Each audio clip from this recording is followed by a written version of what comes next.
भक्तजनों, माताओं, बहनों, सादर जय श्री कृष्ण। हमारे YouTube चैनल में आप सभी का बहुत बहुत स्वागत है। मैं हूं आपके साथ आचार्य धर्मेंद्र शास्त्री। आज हम आपको कार्तिक मास का महत्व बताने जा रहे हैं। कार्तिक मास में स्नान करने के कौन कौन से नियम होते हैं तथा कार्तिक मास में पूरे महीने आपको कितने बजे किस समय स्नान करना चाहिए और क्या क्या कर्म प्रतिदिन करना चाहिए और कार्तिक मास में प्रातः जल्दी स्नान करने का क्या पुण्य फल प्राप्त होता है, यह सब कुछ हम आपको इस वीडियो में बताएंगे। आपसे अनुरोध है कि इस वीडियो को अंत तक जरूर देखिएगा और अधिक से अधिक लोगों को शेयर भी करिएगा। आश्विन माह के शुक्ल पक्ष की पूर्णिमा से लेकर के कार्तिक माह के शुक्ल पक्ष की पूर्णिमा तक निरंतर एक माह कार्तिक स्नान होता है और कार्तिक स्नान बड़ा ही पुण्यदायी माना गया है। इस बार कार्तिक स्नान 31 अक्टूबर 2020 शनिवार के दिन से प्रारंभ होकर के कार्तिक माह के शुक्ल पक्ष की पूर्णिमा यानी 30 नवंबर 2020 सोमवार के दिन कार्तिक माह का समापन होगा और कार्तिक स्नान निरंतर एक महीने तक करना चाहिए। कार्तिक माह का महत्व क्या है? एक समय की बात है, भगवान ब्रह्मा जी से नारद जी ने प्रश्न किया कि हे प्रभु, कृपा करके मुझे बताइए कि कार्तिक मास का क्या महत्व है, क्या विधान है, क्या नियम है तथा इस स्नान करने से क्या क्या पुण्य फल की प्राप्ति होती है। यह सब कुछ जानने की इच्छा से नारद जी ने भगवान ब्रह्मा जी से प्रश्न किया था।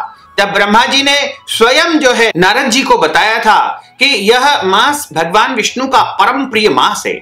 इस मास में भगवान के निमित्त जो कुछ भी पुण्य कर्म किया जाता है उसका कभी भी क्षय नहीं होता है, यानी वह पुण्य कर्म हमेशा जो है अक्षय पुण्य फल देने वाला होता है।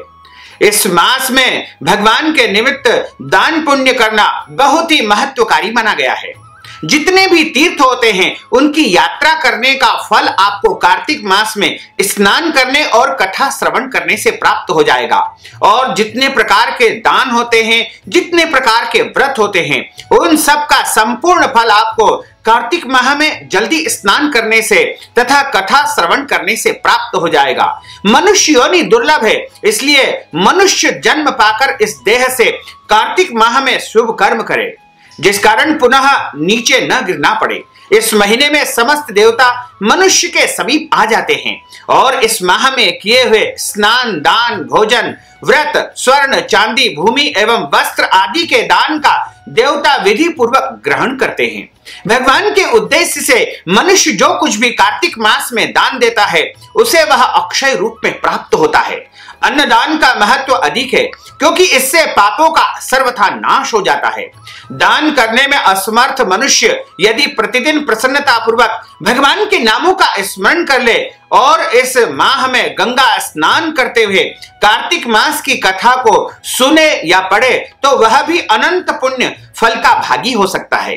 इस माह में भगवान की प्रसन्नता के लिए शिव या विष्णु जी के मंदिर में अथवा किसी भी देव मंदिर में जागरण तथा कीर्तन करने का भी विधान धर्म ग्रंथों तथा शास्त्रों में बताया है। कार्तिक मास में स्वयं दीप दान करें या दूसरों के माध्यम से या ब्राह्मण के माध्यम से भी आप दीप दान करवा सकते हैं और तुलसी तथा आंवले के वृक्ष को भगवत स्वरूप मान करके उनकी पूजा अर्चना करना चाहिए। इससे भगवान का सारूप्य और मोक्ष पद प्राप्त होता है।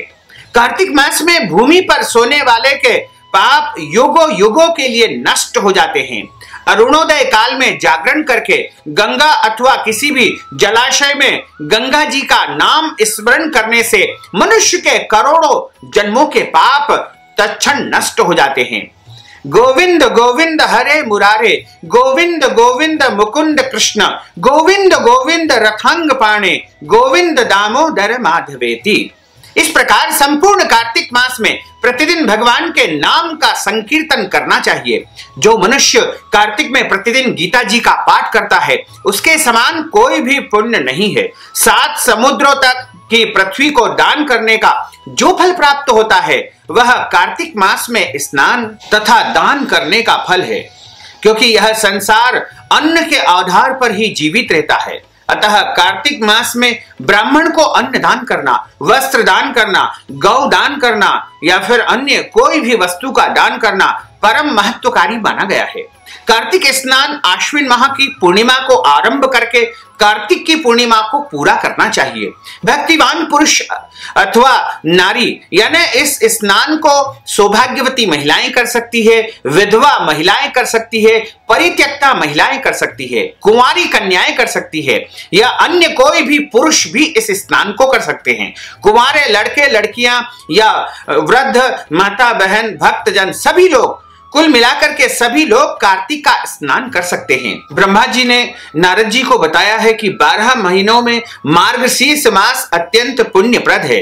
उससे अधिक पुण्य देने वाला वैशाख का महीना बताया है। उससे लाख गुना अधिक प्रयाग में माघ मास का महत्व होता है और उससे भी महान फलदायी कार्तिक मास है। इसका महत्व सर्वत्र जल में एक सा ही है। एक बार जब सब प्रकार के दान और नियम तथा दूसरी ओर कार्तिक का स्नान का पुण्य रख दिया जाए तो कार्तिक का पलड़ा भारी रहेगा। इस प्रकार स्वर्ग में एक बार समस्त पुण्यों को तोला गया, समस्त महीने के पुण्यों को, समस्त तीर्थों के पुण्यों को तोला गया और कार्तिक स्नान के पुण्यों को तोला गया। तो कार्तिक स्नान का जो पलड़ा था वह सबसे भारी था। इसलिए कार्तिक का महीना सभी महीनों में सर्वोत्तम महीना माना गया है और कहा गया है कि जितने भी महीने होते हैं उनमें सबसे अधिक पुण्यदायी, फलदायी तथा प्रभु की कृपा प्राप्त करने वाला कोई महीना है तो वह कार्तिक का है। यह व्रत भगवान श्री कृष्ण को अत्यधिक प्रिय है। अश्विन की पूर्णिमा से लेकर के कार्तिक की पूर्णिमा तक भगवान की प्रसन्नता के लिए प्रतिदिन गंगा स्नान करना चाहिए। देवी पक्ष अर्थात आश्विन शुक्ल पक्ष की प्रतिपदा से लेकर के कार्तिक कृष्ण चतुर्दशी की महारात्रि आने तक भगवती दुर्गा की प्रसन्नता के लिए स्नान भी किया जाता है और भगवान गणेश जी की प्रसन्नता के लिए आश्विन कृष्ण चतुर्थी से लेकर के कार्तिक के कृष्ण की चतुर्थी तक नियम पूर्वक स्नान भी किया जाता है। जो आश्विन शुक्ल की एकादशी से लेकर कार्तिक शुक्ल एकादशी तक स्नान करता है उसके ऊपर भगवान जनार्दन अपार प्रसन्न रहते हैं। जो मनुष्य स्त्री या पुरुष दूसरों के संयोग वश या बलात् अनजाने में भी कार्तिक मास में स्नान का नियम पूरा कर लेते हैं उन्हें कभी भी नरक में नहीं जाना पड़ता है, यम की सजा को नहीं भोगना पड़ता है। कार्तिक माह में तुलसी के पौधे के नीचे श्री राधा कृष्ण की मूर्ति का निष्काम भाव से पूजन अर्चन करना चाहिए। प्रभु की पूजा करने का अत्यंत महत्व और पुण्य इस माह में प्राप्त होता है तथा आंवले के वृक्ष की पूजा करने से साक्षात नारायण की पूजा होती है। स्नान करने का यह नियम है कि जब तक 2 घड़ी रात बाकी रहे तब तुलसी की मिट्टी और वस्त्र और कलश लेकर के जलाशय या गंगा तट पर जाए और सबसे पहले पैर धोकर गंगा आदि नदियों तथा विष्णु और शिव आदि देवताओं का स्मरण करे। फिर नाभि पर्यंत जल में खड़े होकर के और प्रभु से प्रार्थना करके स्नान करना चाहिए। यानी प्रातः काल जब उजाला होने में, सूर्योदय होने में 1 घंटा शेष रहे तब तक आपको स्नान कर लेना चाहिए। जैसे कि कार्तिक माह में सूर्योदय का लगभग समय रहेगा 6:50 लगभग सूर्योदय का समय रहेगा। 6:50 के पहले यानी 5:50 तक आपको स्नान कर लेना चाहिए, तभी आपको कार्तिक का संपूर्ण पुण्य फल प्राप्त होगा। कार्तिके हम करिष्यामि प्रातः स्नानम जनार्दन प्रीत्यर्थम तव देवेश दामोदर मया सह।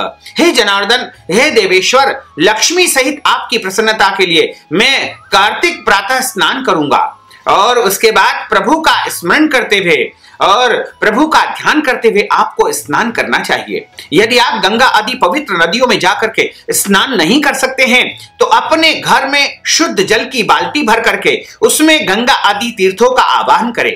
कोई भी जल से स्नान करें, लेकिन आपको गंगा जी का नाम स्मरण अवश्य करना चाहिए और स्नान करते समय प्रभु का स्मरण करें कि हे प्रभु, आप श्री राधा जी के संग मेरे देव है, उस अर्घ्य को स्वीकार करें। हे हरे, आप कमलनाथ को नमस्कार है। जल में शयन करने वाले आप नारायण को बारंबार प्रणाम है, बारंबार नमस्कार है। यह ग्रहण अर्घ्य आप प्राप्त करिए, आपको बारंबार प्रमाण है। और मनुष्य जिस तीर्थ में भी स्नान करे उसे गंगा का स्मरण अनिवार्य रूप से करना चाहिए। पहले मृतिका आदि से स्नान करके ऋचाओं द्वारा अपने मस्तक पर अभिषेक करे। अघमर्षण और स्नानांग तर्पण करके पुरुष सूक्त से सिर पर जल छिड़के। उसके बाद बाहर आकर के पुनः मस्तक पर आचमन करके अपने वस्त्र बदले। वस्त्र बदलने पर तिलक आदि करना चाहिए। कुछ रात बाकी रहे तभी स्नान किया जाए तो वह उत्तम और भगवान विष्णु को पूर्ण रूप से संतुष्ट करने वाला होता है। सूर्योदय काल में किया गया स्नान मध्यम श्रेणी का है। जब तक कृतिभा अस्त न हो तभी तक स्नान उत्तम है, अन्यथा बहुत विलंब से किया गया स्नान कार्तिक स्नान की श्रेणी में नहीं आता है। इसलिए आपको सूर्योदय के पहले 1 घंटा पहले स्नान करके निवृत्त होना चाहिए। स्नान का तत्व जानने वाले मनुष्यों ने 4 प्रकार के स्नान बताए हैं: वायव्य स्नान, वारुण स्नान, ब्राह्म स्नान और दिव्य स्नान। वायव्य स्नान का अर्थ होता है गोधूलि से किया हुआ स्नान वायव्य स्नान कहलाता है। वहीं वारुण स्नान समुद्र आदि के जल में स्नान किया जाए तो उसे वारुण स्नान कहा जाता है। और ब्राह्म स्नान वेद मंत्रों के उच्चारण पूर्वक जो स्नान करता है उसका नाम ब्राह्म स्नान है। दिव्य स्नान का अर्थ होता है मेघों अथवा सूर्य की किरणों द्वारा जो जल अपने शरीर पर गिरता है उसे दिव्य स्नान कहा जाता है। ब्राह्मण, क्षत्रिय और वैश्य को मंत्रोच्चार पूर्वक स्नान करना चाहिए और अन्य पुरुषों को जो है प्रभु का स्मरण करते हुए स्नान करना चाहिए। प्रभु के नामों का उच्चारण करते हुए स्नान करना चाहिए। प्राचीन काल में श्रेष्ठ तीर्थ पुष्कर में कार्तिक माह में पुष्कर स्नान करने से व्याघ्र योनि से राजा प्रभंजन मुक्त हुए थे।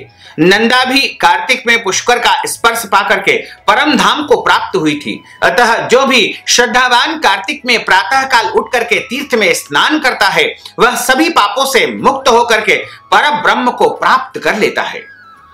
कार्तिक मास में स्नान यदि आप करने जा रहे हैं तो आपको कुछ नियम पालन करना चाहिए। व्रत करने वाले को उचित है कि वह सदा 1 प्रहर रात बाकी रहे तय उठ जाए और भगवान का स्मरण करके स्तुति करके अपने कार्यों का विचार करे। ग्राम अथवा नगर की प्रकृति के अनुसार दैनिक कृत्य मल मूत्र का त्याग उत्तराभिमुख होकर के करे।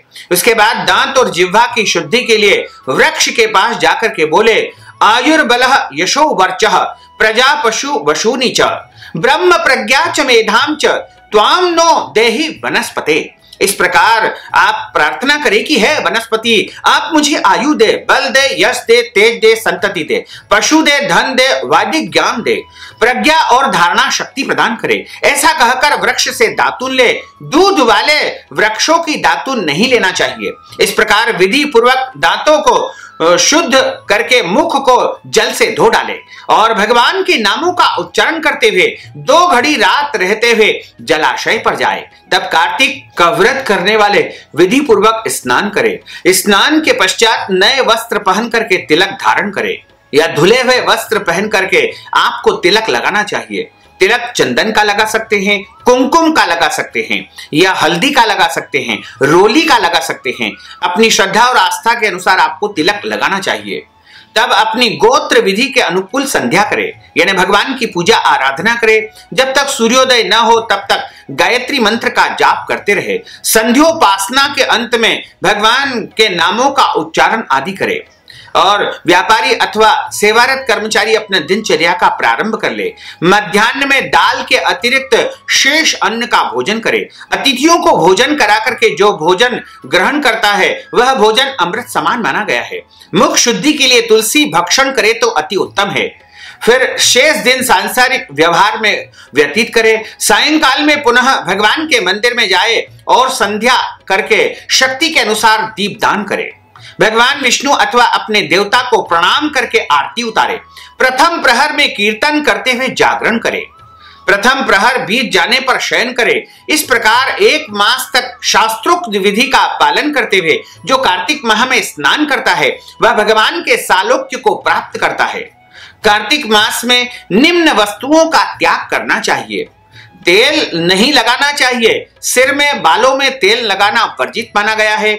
दूसरों का दिया हुआ भोजन कार्तिक मास में नहीं करना चाहिए। अपने स्वयं का भोजन आपको करना चाहिए और यदि आप किसी का दिया हुआ भोजन प्राप्त कर लेंगे या खाएंगे तो आपका सारा पुण्य उनको प्राप्त हो जाएगा। तेल खाना वर्जित माना गया है कार्तिक महीने में, और जिसमें ज्यादा बीज हो ऐसे फल भी कार्तिक माह में सेवन नहीं करना चाहिए। चावल और दाल ये भी कार्तिक माह में त्याग करने योग्य है, यानी चावल और दाल भी कार्तिक माह में नहीं खाना चाहिए। इसके अतिरिक्त गाजर नहीं खाना चाहिए, बैंगन नहीं खाना चाहिए, बासी अन्न एक दिन पहले बनाया हुआ भोजन आपको ग्रहण नहीं करना चाहिए, मसूर की दाल नहीं खाना चाहिए, कांसे के पात्र में भोजन नहीं करना चाहिए, और आपको लहसुन, प्याज, मांस, मदिरा का उपयोग भी कार्तिक महीने में बिल्कुल नहीं करना चाहिए। और गांजी सुगंधित पदार्थ, किसी भी समुदाय का अन्न अर्थात भंडारे का भोजन नहीं करना चाहिए, शूद्र का अन्न सेवन नहीं करना चाहिए, सूतक का अन्न, जिनके घर में जन्म या मृत्यु का सूतक हो या 13वीं का भोजन हो, उनके घर में भोजन करने से आपका पुण्य क्षय हो जाएगा। श्राद्ध का अन्न भी कार्तिक महीने में नहीं खाना चाहिए, और कार्तिक महीने में जो है आपको किसी भी प्रकार से कोई दान पुण्य नहीं लेना चाहिए, अन्यथा उसका जो है सारा पुण्य उसको चला जाएगा जो दाता है। कार्तिक महीने में जितना संभव हो उतना अधिक से अधिक दान पुण्य आपको करना चाहिए। कार्तिक महीने में केले का दान करना, आंवले का दान करना बहुत ही महत्वकारी माना गया है। शीत से कष्ट पाने वाले गरीबों को दान करना चाहिए, यानी गरीबों को कंबल का दान करना या भोजन का दान करना भी बहुत पुण्यकारी माना गया है। कार्तिक माह में ब्राह्मण को वस्त्र दान करना चाहिए, अन्न दान करना चाहिए, गौ दान करना चाहिए तथा भूमि दान करना चाहिए। ऐसा धर्म ग्रंथों और पुराणों में लिखा हुआ है कि जो मनुष्य कार्तिक माह में ब्राह्मण को इन वस्तुओं का दान करता है उसे अनंत और अक्षय पुण्य फल की प्राप्ति होती है। इस माह में जो व्यक्ति भगवान को तुलसी दल समर्पित करता है वह मोक्ष पद को प्राप्त कर लेता है। जो कार्तिक की एकादशी को निराहार रह करके व्रत करता है वह पूर्व जन्मों के पापों से मुक्ति प्राप्त कर लेता है। जो राह चलकर आए हुए थके मांदे व्यक्तियों को, राहगीरों को अन्न देता है, जल देता है और भोजन के समय उसे भोजन करा करके संतुष्ट करता है, वह अनन्य पुण्य का भागी होता है। जो कार्तिक में भगवान विष्णु की परिक्रमा करता है उसे पग पग पर अश्वमेध यज्ञ का फल प्राप्त होता है। जो कार्तिक में भगवान के मंदिरों में साफ सफाई करवाता है, भगवान के मंदिरों में सेवा करता है, भगवान के मंदिरों में उपयोगी वस्तुओं का दान करता है और मंदिर बनाने में जो भी सहयोग करता है या भगवान के निमित्त यज्ञ यज्ञादि अनुष्ठान कर्म करता है उसे अक्षय पुण्य फल की प्राप्ति होती है तथा भगवान विष्णु का सामीप्य का आनंद अनुभव उसे होता है। कार्तिक में प्याज, श्रृंग, सिंघाड़ा, सेज, बेर, राई, नशीली वस्तु और चिवड़ा इन सब का उपयोग नहीं करना चाहिए। कार्तिक व्रत करने वाला मनुष्य देवता, वेद, ब्राह्मण, गुरु, गो, व्रती, स्त्री और महात्माओं की निंदा न करे। कार्तिक मास में नरक चतुर्दशी को दीपावली से एक दिन पूर्व शरीर में तेल लगाना चाहिए। इसके अतिरिक्त व्रती मनुष्य अन्य किसी दिन तेल न लगाए।